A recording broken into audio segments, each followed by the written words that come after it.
Hello there, Assalamualaikum warahmatullahi wabarakatuh. So today, we are going to explore the English SPM speaking component for part 3.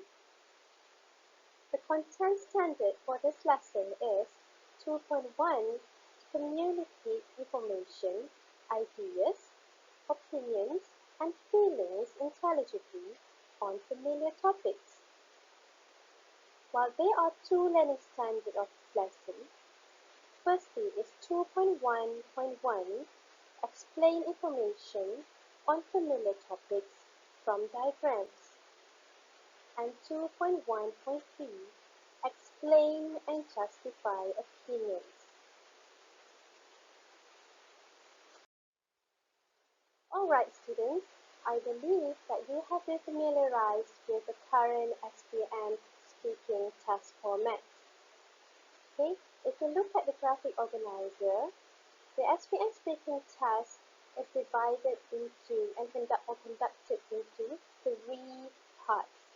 Okay, part 1 is control short individual responses.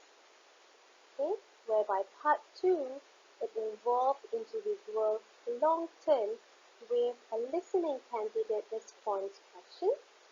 Okay, last but not least is part 3, whereby it involves discussion tasks followed by decision question and then further discussion tasks. Okay, so today what I'm going to focus is on part 3. Let's move on.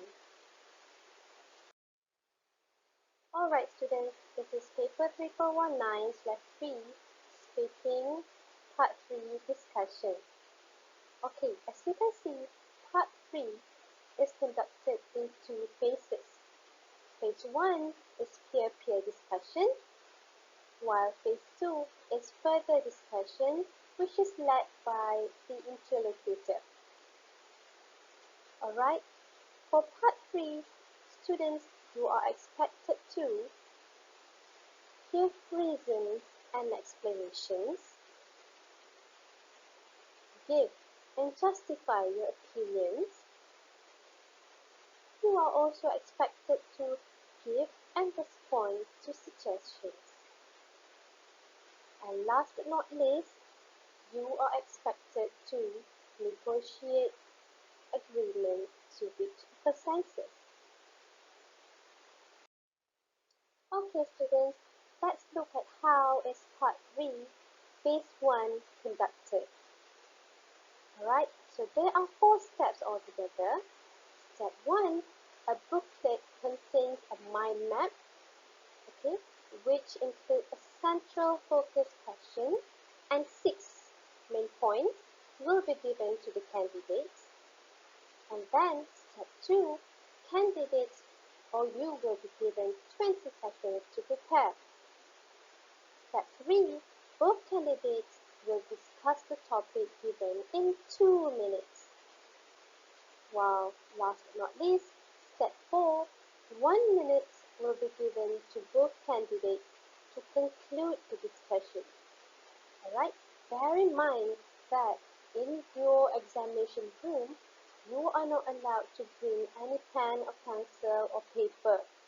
Okay, this speaking test will assess you how you can speak, how you can produce, how you can discuss spontaneously. Alright, let's move on by looking at sample question for part 3. As you can see, this is the mind map given to you.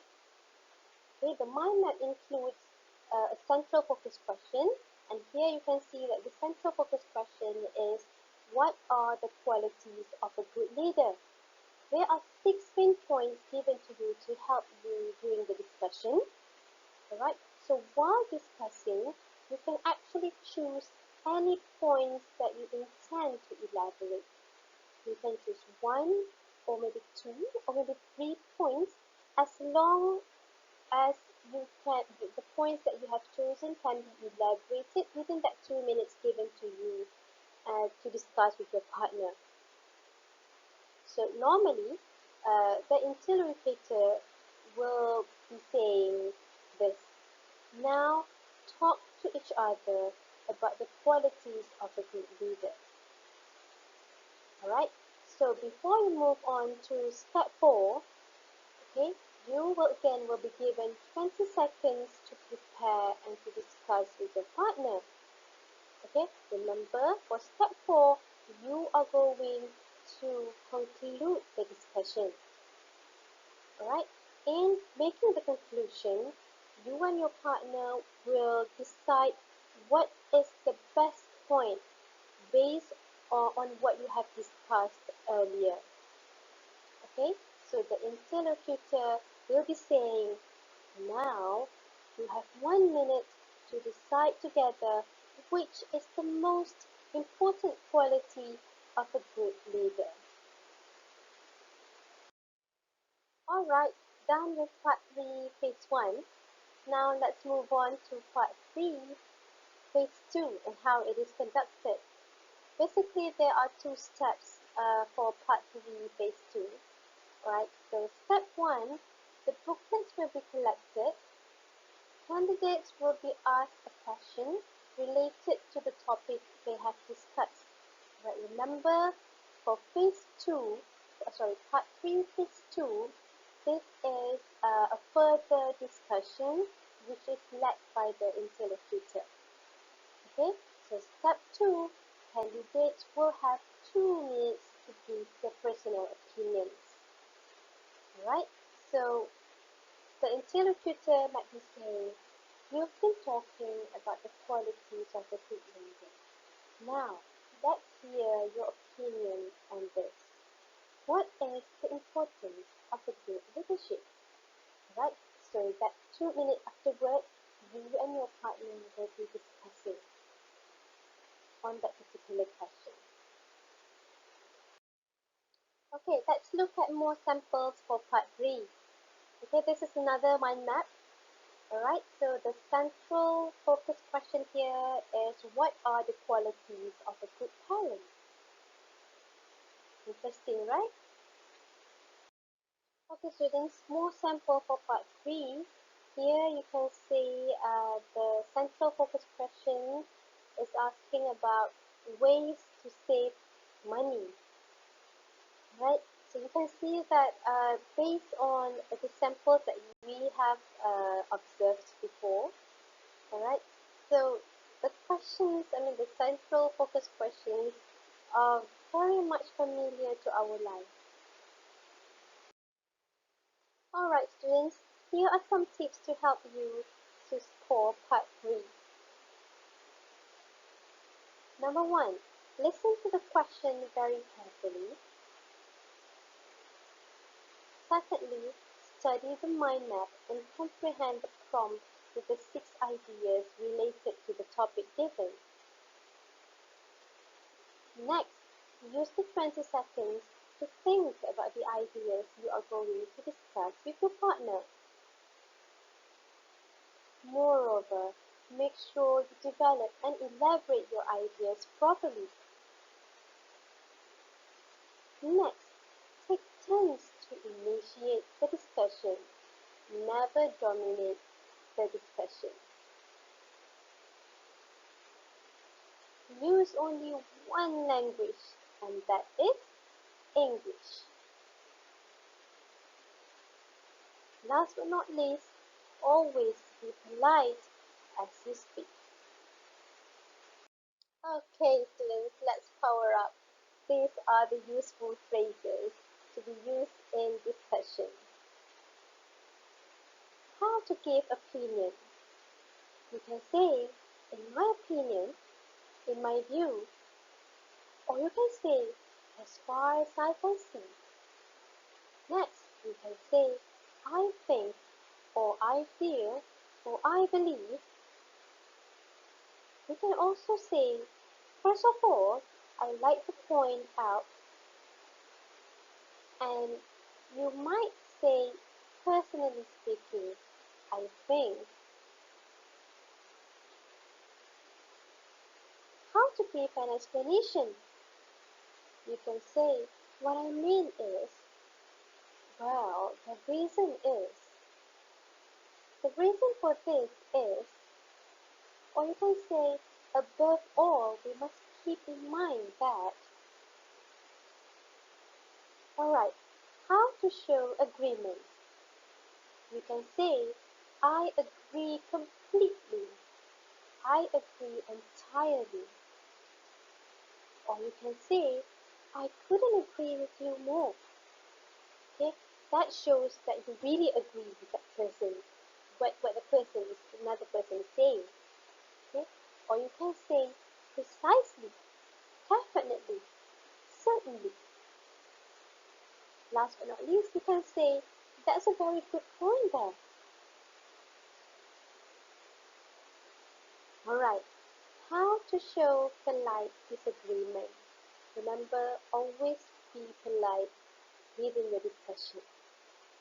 You can say, I'm sorry, I can't agree. Sorry, but I have to disagree. I don't quite agree there. Or you can say, I'm not quite sure about it. Some of my students ask me, Teacher, I'm too afraid to speak in English. What should I do? And what can I do at home to improve myself in speaking the English language?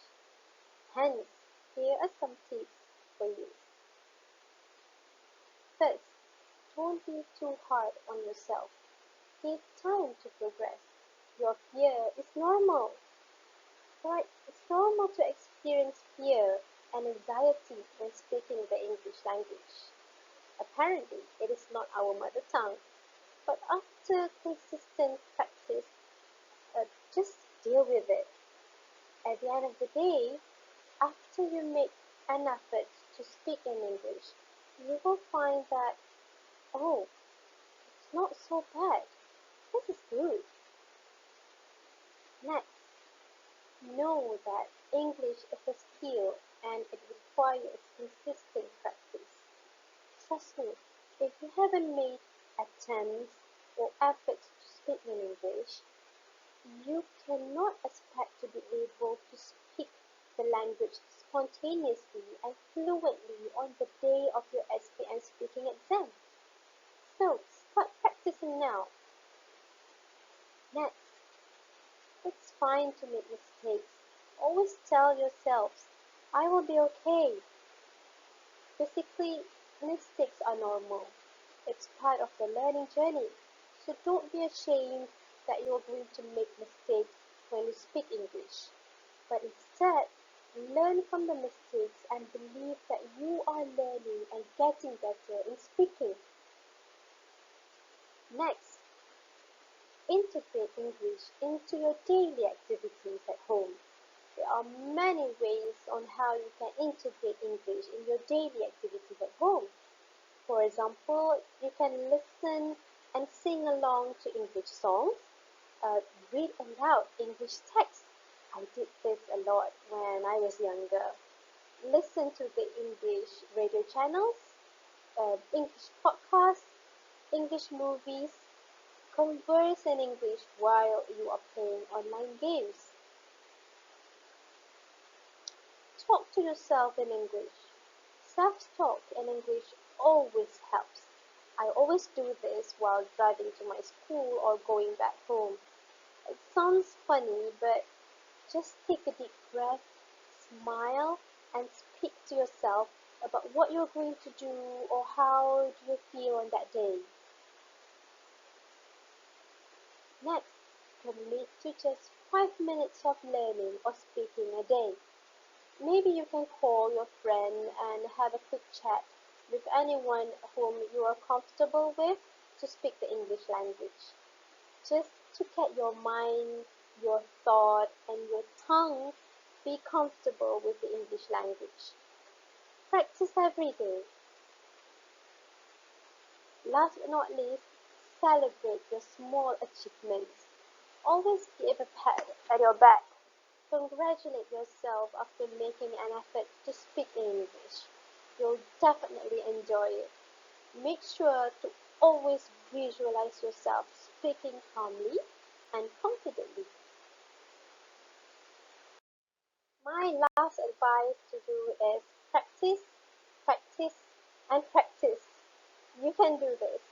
You are your best coach. NADHRAH signing out. Bye. Assalamualaikum warahmatullahi wabarakatuh. All the best.